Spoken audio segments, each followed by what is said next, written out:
2020 hanggang 23.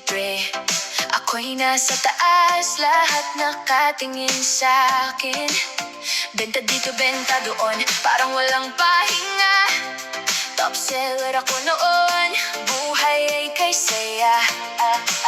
Pero ngayon parang iba na ang hangin, tahimik ang phone, wala masyadong tumatawag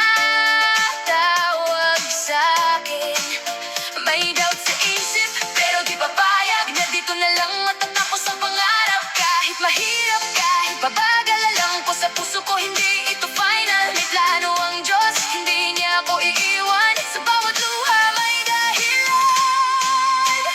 Babalik din ako, mas lalakas pa. Hindi susuko kahit anong mangyari pa.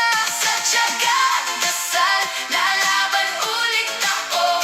Pangako ko sa sarili ko, babalik din ako. Darating ang araw, 20 sunod-sunod. Blessings na galing sa Diyos ay agos. Hindi man ngayon pero darating din ang panahon ako'y muling aangat muli.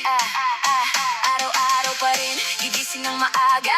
Magpo-post, magme-message kahit walang reply pa. May kaba minsan pero tuloy ang laban. Kasi alam ko may dahilan ng lahat ng to ngayon. Hindi sayang ang effort, hindi sayang ang pawis. Bawat rejection ko may kapalit na blessing. Kapit lang sa Diyos, siya ang bahala. Sa tamang oras ibibigay niya. Hindi ako titigil, hindi ako uurong. Kahit mabagal, tuloy ang